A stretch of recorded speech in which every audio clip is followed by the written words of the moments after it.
할렐루야. 한 주간도 잘 지내셨나요? 애쓰셨습니다. 서로 한번 인사 나누시겠습니다. 사랑합니다. 축복합니다. 애쓰셨습니다. 고맙습니다. 오늘 하나님을 사랑하고 또 은혜를 사모함으로 주님 앞에 나와 예배하시는 우리 건강의 가족들, 여러분의 심령과 가정 가운데 하나님의 큰 사랑과 은혜가 덮어지기를 주님의 이름으로 축원드립니다. 우리가 계속해서 마가복음 말씀을 우리 함께 나누고 있는데, 오늘 본문에 보면 한 감동적인 장면 하나를 우리가 만나게 되지요. 어느 날 예수님께서, 지금 예수님은 마지막 유월절을 지키고 십자가를 지기 위해서 예루살렘에 오셨습니다. 그리고 성전에 들어가셨죠. 그리고 많은 사람들에게 하나님의 말씀을 가르치십니다. 그리고 난 다음에 이제 성전에 있는 그 헌금함에 쭉 놓여있는 그 자리에, 그것이 잘 보이는 자리에 앉으셨어요. 그 당시에 예루살렘 성전의 뜰은 이렇게 몇 가지로 이렇게 나눠졌었습니다. 제사장의 뜰이 있는가 하면 남자들의 뜰이 있고 여인들이 뜰에 있고 이방인의 뜰이 있었습니다. 들어갈 수 있는 자격이 또 달랐지요. 오늘 여기 본문에 나와 있는 여기는 여인들도 들어갈 수 있는 곳입니다. 여인들의 뜰이라고 하는 곳인데, 그곳에 보면 이제 헌금함이 한 13개가 놓여 있다고 하지요. 13개를 만들어 놨대요. 여러 가지 다양한 종류 그 제목을 담아서 드리는 헌금함들이 있었습니다.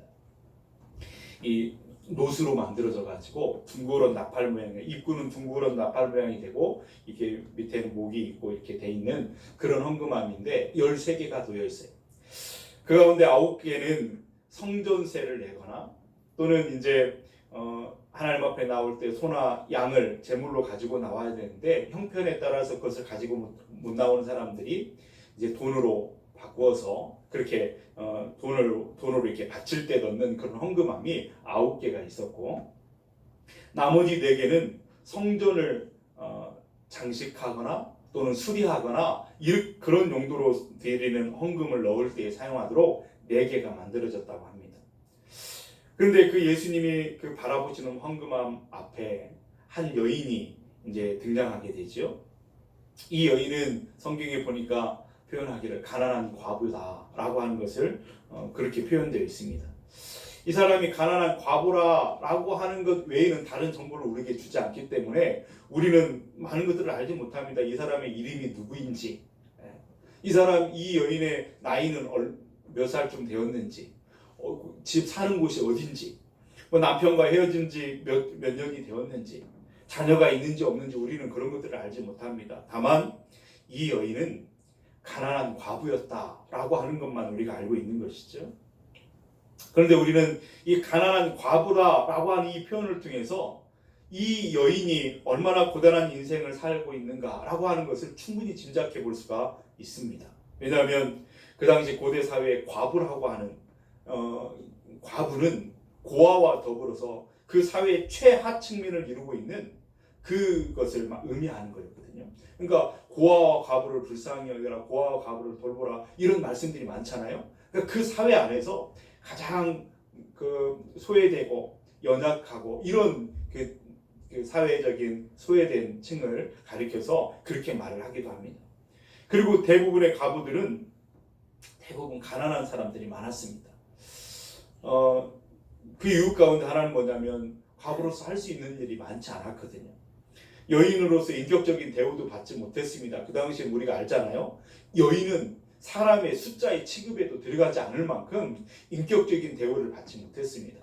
이 과부이고 가난하다 보니까 할 수 있는 일이 별로 없어요. 그가 할 수 있는 일이라고 하는 것은 생계를 유지하기 위해서, 먹고 사는 일을 위해서 이웃집에 나아가 품팔이를 할 정도, 그 정도 일밖에는 할 수가 없었습니다. 그러니까 가난하게 살 수밖에 없는 것이죠.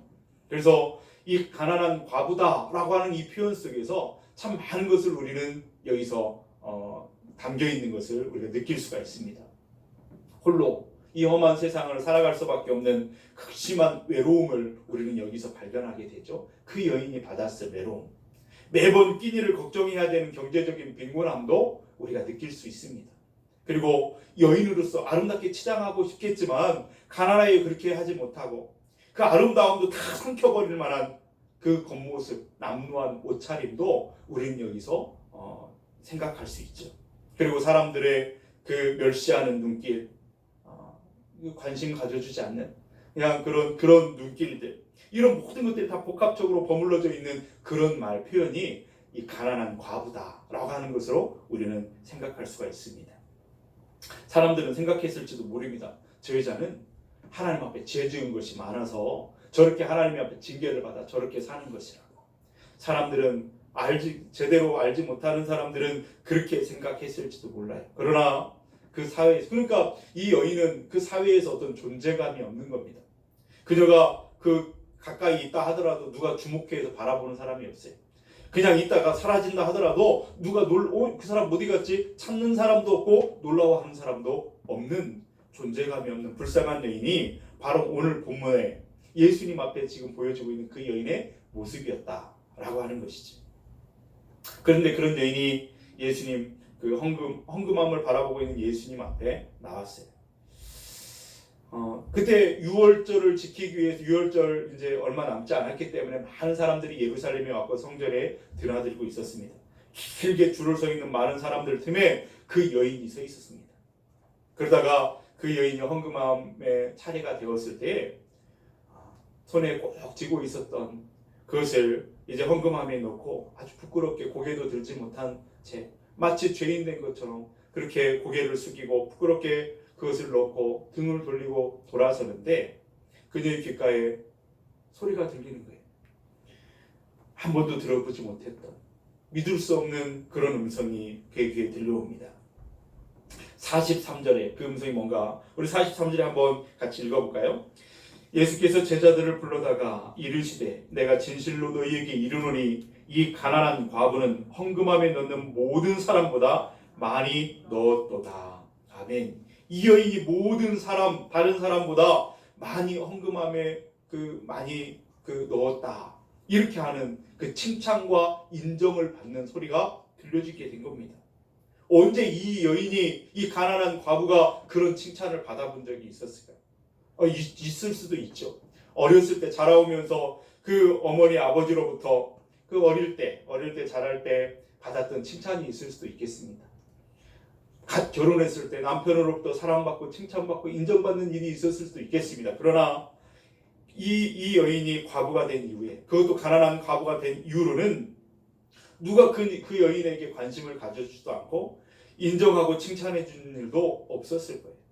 그런데 그날 그 사람으로 북적대고 있는 그 헌금함 앞에서 믿을 수 없는 음성이 들린 겁니다. 그 여인을 인정하고 칭찬해주고 있는 그 음성이 들리죠. 그 칭찬은 그냥 어떤 사람이 하는 칭찬이 아니었어요. 하나님의 아들이신 예수님의 입에서 나오는 칭찬이셨습니다. 그러니 그 칭찬은 세상의 어떤 칭찬보다 비교할 수 없는 최고의 칭찬이었음을 우리는 말씀을 통해서 보게 되는 것이죠. 그렇다면 여러분, 예수님이 그녀를 칭찬하신 이유가 뭐였을까요? 오늘 말씀해 보니까 그 이유가 다른 사람들보다 많이 바쳤다라고 하는 것입니다. 그녀가 하나님 앞에 많은 것을 바쳤다라고 말씀하는 거예요. 얼마나 바쳤기에 그랬을까요? 다른 사람보다 정말 더 많이 바쳐서 그런 것인가요? 여러분, 세상적인 관점에서 본다면 그렇지 않습니다.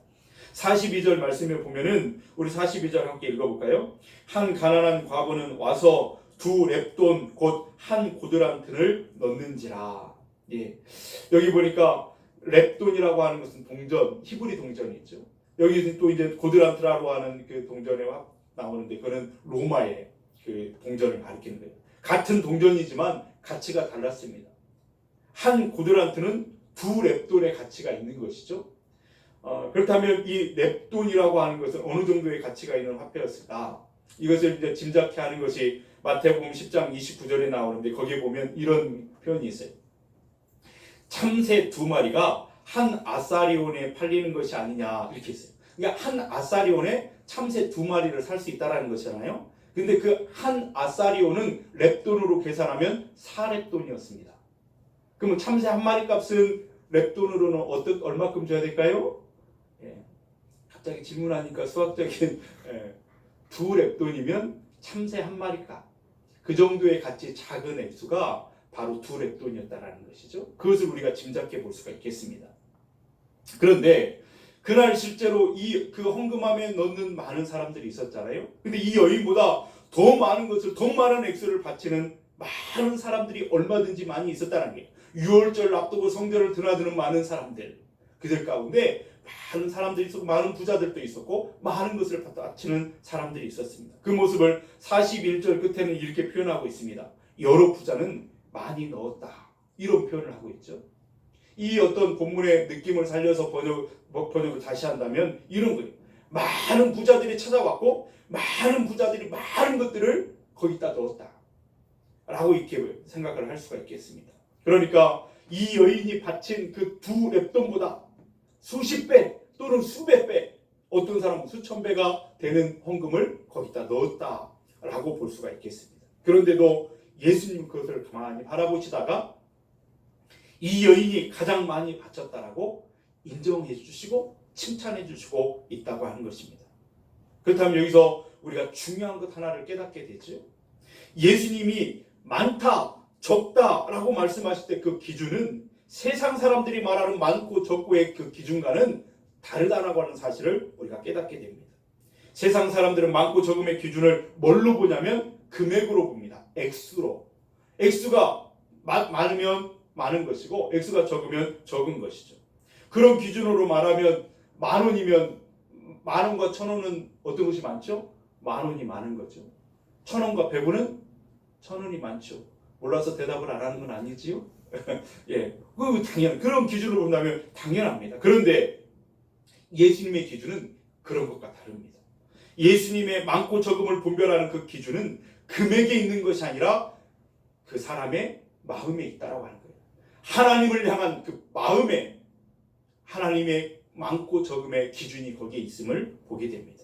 44절 말씀에 보면 우리 한번 같이 읽어보겠습니다. 그들은 다 그 풍족한 중에서 넣었거니와 이 과부는 그 가난한 중에서 자기의 모든 소유 곧 생활비 전부를 넣었느니라 하시니라. 아멘. 금액으로 따지면 만 원을 바친 사람이 천 원을 바친 사람보다 많이 냈습니다. 적어도 10배를 더 낸 것이죠. 그러나 마음으로 따지자면 얘기가 달라집니다. 왜냐하면 마음은 비율로 따지기 때문이에요. 그래서 예를 들어서 만 원을 바친 사람이 자기가 갖고 있는 100만 원 가운데 만 원을 바쳤어요. 그러면은 얼마나 바쳤죠? 그 100분의 1%를 바친 거잖아요. 그죠? 어떤 사람이 만 원을 바쳤어요. 천 원을 바쳤어요. 근데 자기가 가지고 있는 만 원 가운데 천 원을 바쳤어요. 그럼 10분의 1을 바친 거잖아요. 10%를 바친 거예요. 어떤 사람이 천 원을 바쳤어요. 근데 자기가 가지고 있는 그 전부 천 원을 드린 거예요. 그러면 몇 프로를 바친 거예요? 100%를 바친 거예요. 그러면 비율로 말하면 누가 많이 바쳤다고 이야기할 수 있을까요? 1%보다는 10%가 더 많이 드린 것이고 10%보다는 100%가 더 많이 드린 것으로 말할 수 있을 것입니다. 여러분, 이 여인이 많이 바쳤다라고 말씀하실 때 우리 예수님의 말씀에는 바로 그런 기준입니다. 이 여인의 마음이 온통, 이 여인의 온전한 마음이 하나님께 드려졌다라고 하는 그런 차원에서 예수님이 말씀을 하고 계신 거예요. 생활비 전부를 드렸다. 아마도 그 참새 2마리의 가치를 갖고 있는 그 동전 2개, 2렙돈은 그날 그녀가 먹어야 되는 그 양식 값이었는지도 몰라요. 그 하루에 살아가야 돼요. 그것이 있어야 살 수 있는 그 생활비였는지도 모르죠. 여기서 우리는 예수님의 관심이 어디 있는지를 우리가 깨닫게 됩니다. 예수님의 관심은 마음에 있다라고 하는 거예요. 하나님을 향하는 마음, 그 사람의 그 마음에 하나님의 관심이 있는 겁니다. 다시 말해서 하나님은 우리에게 무엇을 원하시는가? 억만금의 어떤 물질을 원하시는 것이 아니라 우리의 마음을 원하는 거예요. 감사한 마음, 은혜를 알고 있는 그 은혜에 감사한 마음으로 반응하는 그 마음을 주님이, 우리 하나님이 원하고 계신다라고 하는 것이죠. 근데 저는 이 말씀을 이렇게 준비하는데 가만히 생각해 보니까 우리의 마음을 꿰뚫어 보시는 주님의 시선이 있잖아요. 저 헌금함 앞에서 그 여인을 바라볼 때 그 모든 것을 보시는 그 주님의 시선 앞에 어떻게 보면 좀 부담감을 느끼기도 합니다. 왜냐하면 한번 생각해 보십시오. 많은 액수의 헌금을 우리가 바치는 것이 어려울까요? 아니면 우리의 온전한 마음을 다 하나님 앞에 드리는 것이 어려울까요? 너무 어려운 질문인가요? 무엇이 더 어렵겠습니까? 물론 정답은 둘 다 어렵습니다. 둘 다 어렵죠. 많은 액수의 헌금을 드리는 것 쉬운 일이 아닙니다.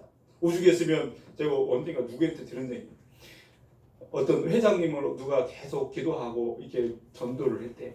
전도를 하는데 그 회장님이 근심은 그 어린 얼굴로 나도 하나님을 믿고 싶다고, 교회 다니고 싶다고.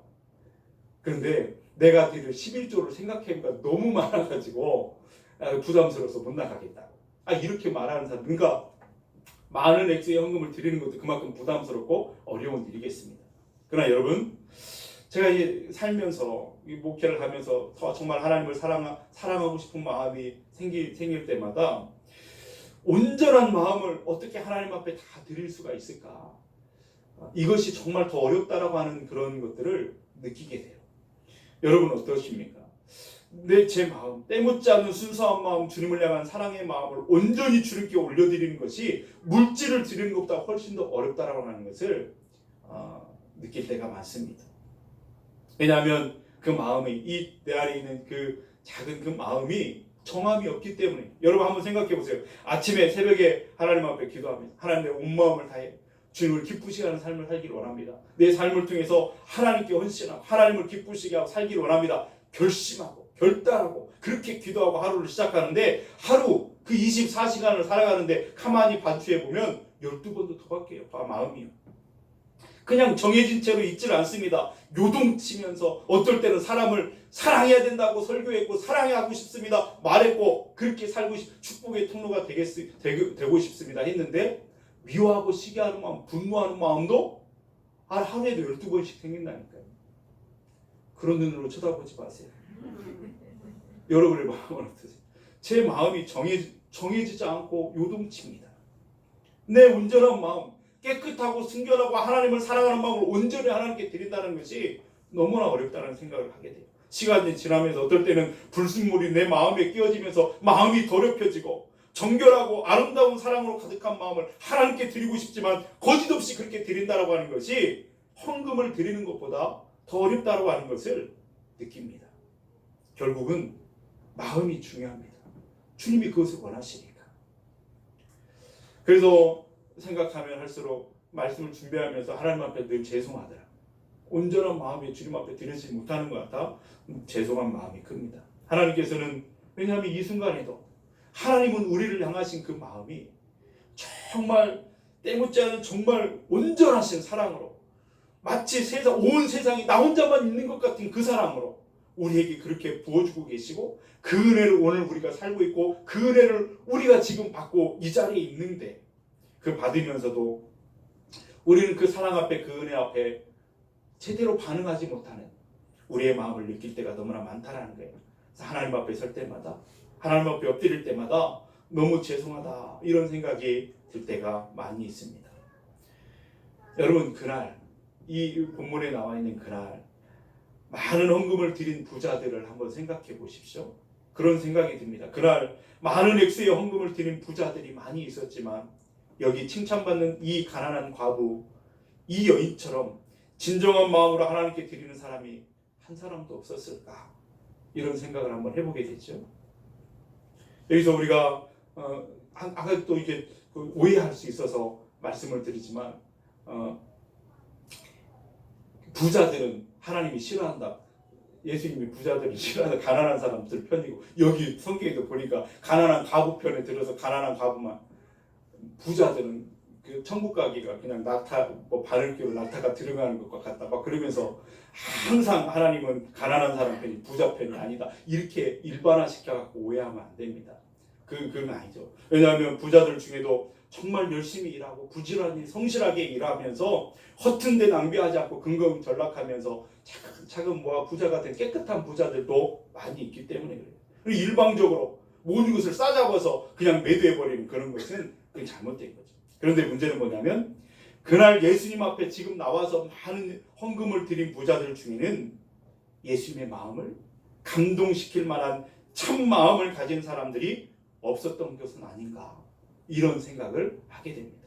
결국은 그 마음이 깨끗하지 않은 부자들, 다시 말하면 타락했던 마음을 가진 부자들이 그 문제가 되고 있는 것이 보게 되죠. 여러분, 예수님 당시에 유대는 식민지였잖아요. 로마의 식민지였습니다. 그러니까 식민 지배를 받는 백성들이 돈을 벌고 부자가 된다라고 하는 것은 어려운 일이었을 겁니다.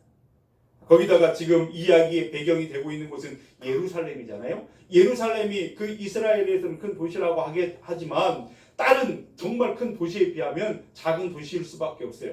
역사학자의 그 자료에 따르면 그 예루살렘 그 당시에 인구는 많아봐야 8만 명 정도 된다고 그러잖아요. 근데 뭐 고린도나 이런 데는 적어도 30만 명, 많으면 70만 명까지 보니까 거기에 비하면 작은 도시일 수밖에 없어요. 어디에서 돈을 벌어 그 부자가 될 수 있는 확률이 많겠어요? 예루살렘보다 고린도겠죠. 더구나 고린도 같은 경우는 이제 막 항구 도시이고 무역이 활발하게 전개되는 그런 도시였어요. 그런데 이 예루살렘은 700고지, 800고지 되는 높은 산등성에 위치해 있으면서 주변에 논밭도 별로 없는 척박한 곳이 바로 그곳이었단 말이에요. 어떻게 돈을 벌고 부자가 되는 것이 어디가 더 빠르겠습니까?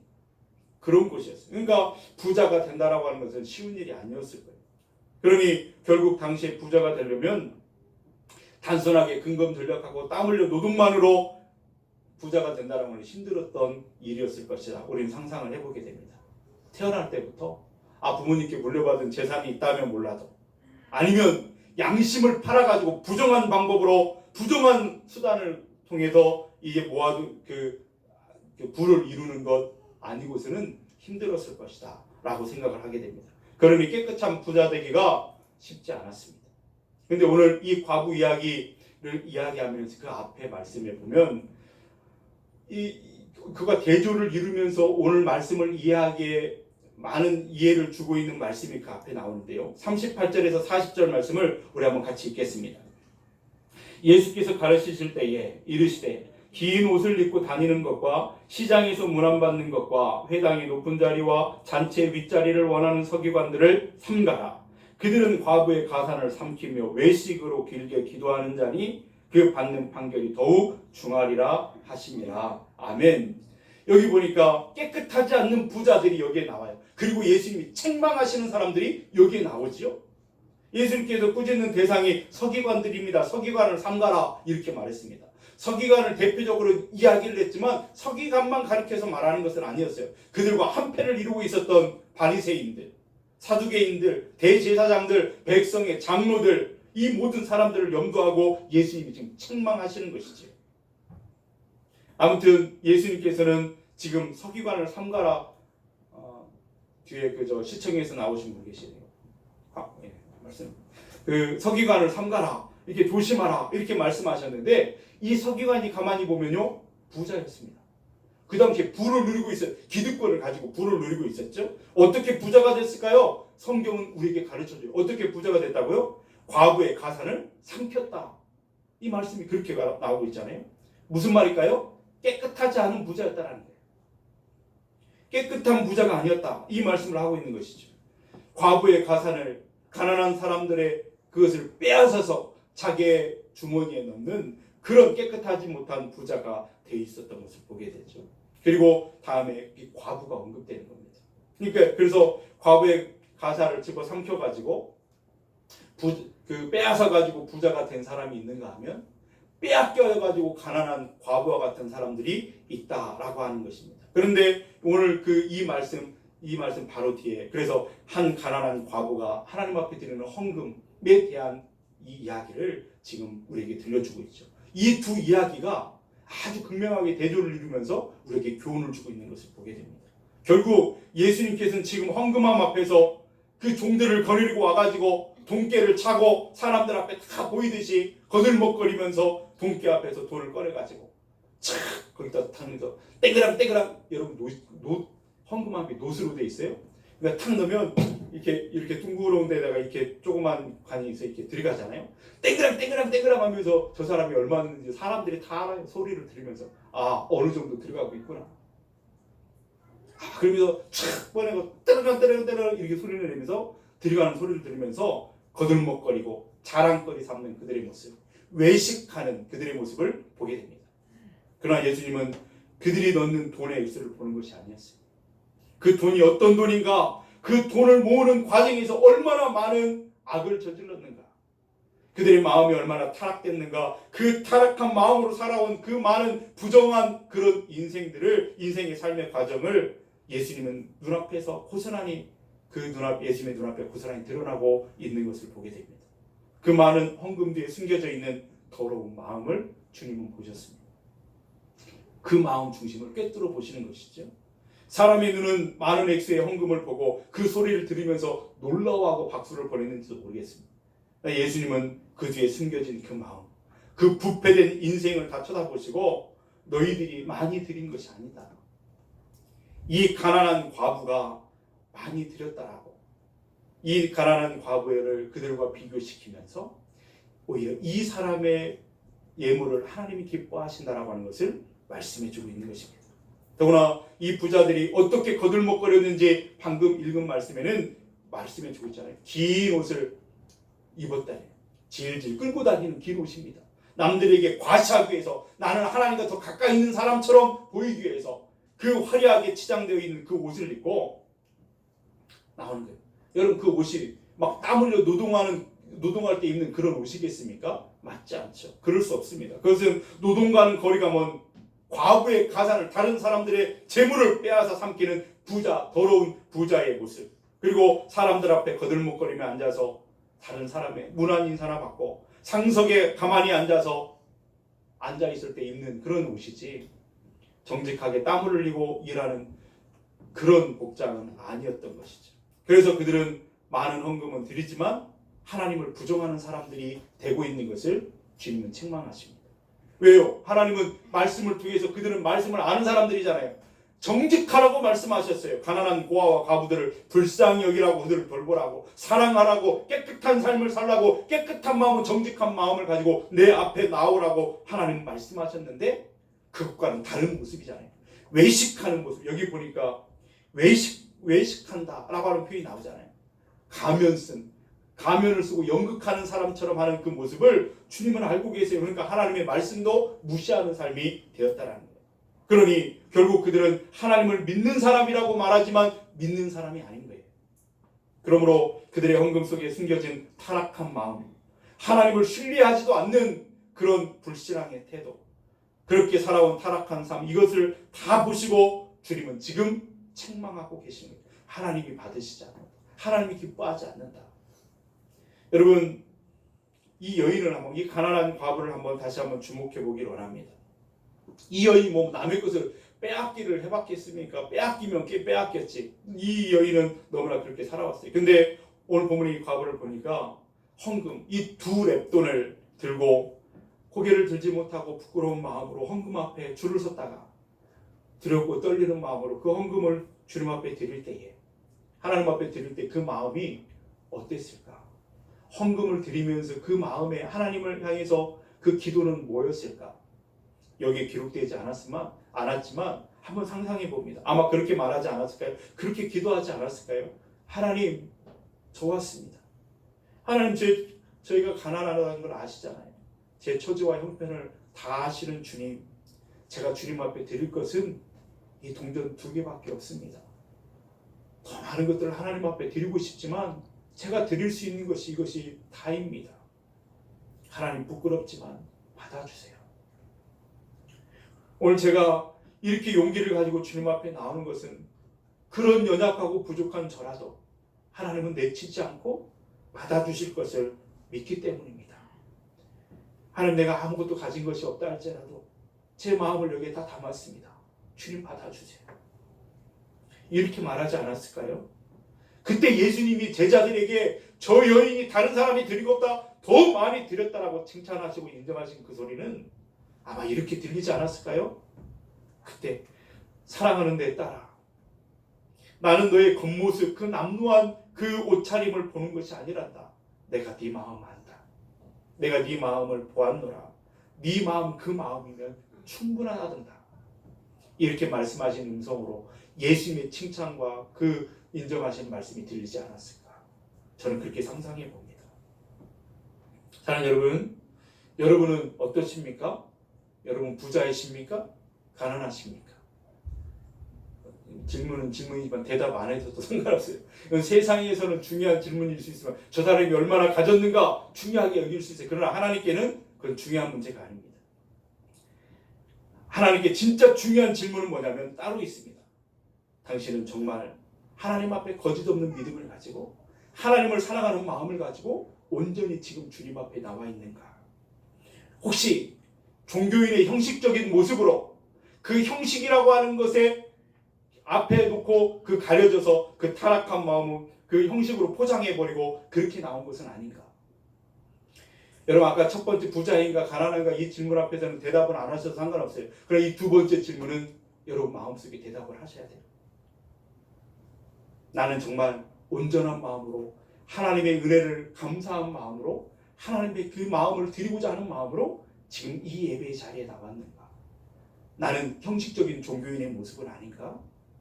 다른 사람들의 눈치 보고 그런 것은 아닌가?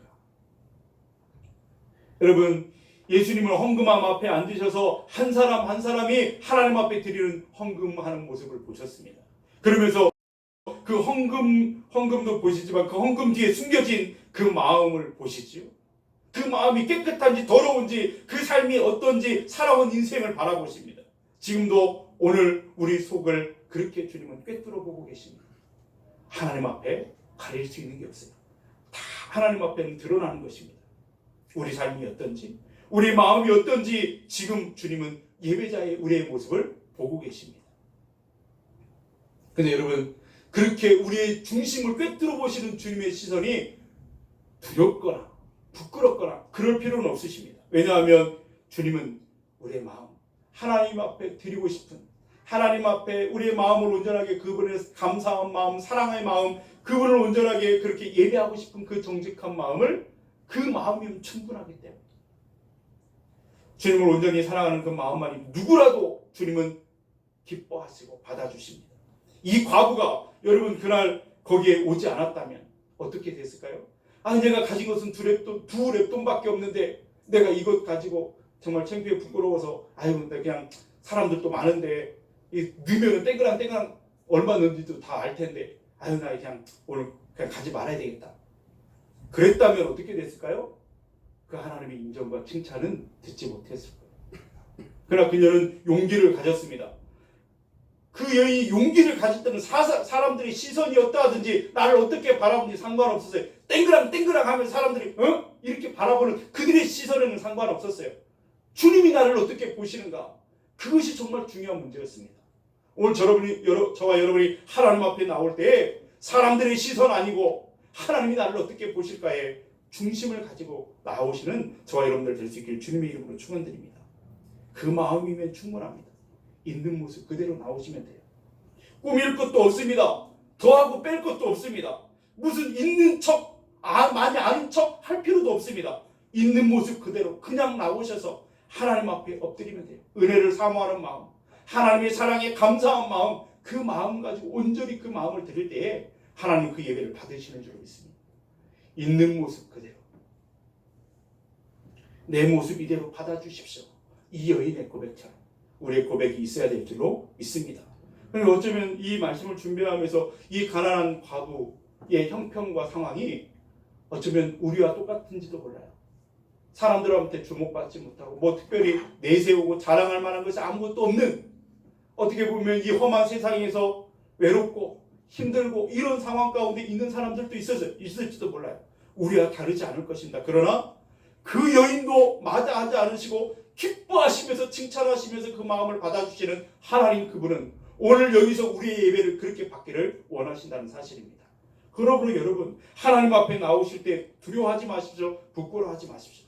있는 모습 그대로 하나님을 사랑하는 마음 감사한 마음이면 충분합니다.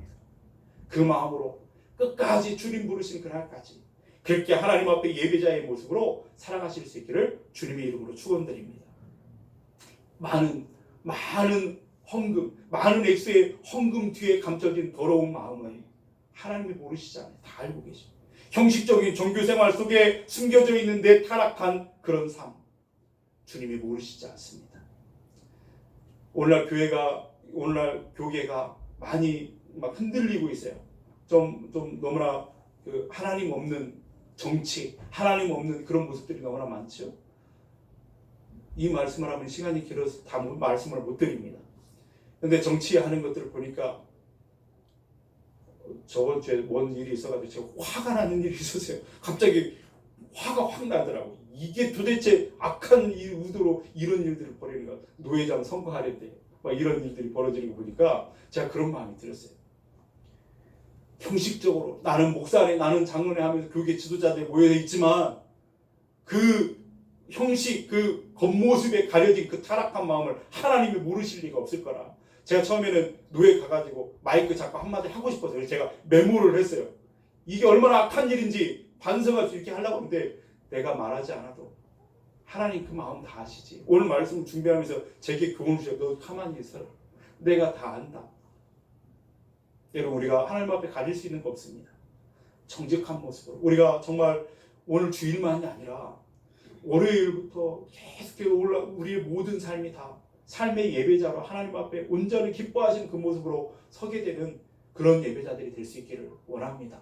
그런 예배자들 되셔서 하나님을 기쁘시게 하고 여러분이 누리시는 그 하나님의 나라가 그 여러분이 살고 있는 그 삶의 자리에서 확장되어지기를 주님의 이름으로 축원드립니다.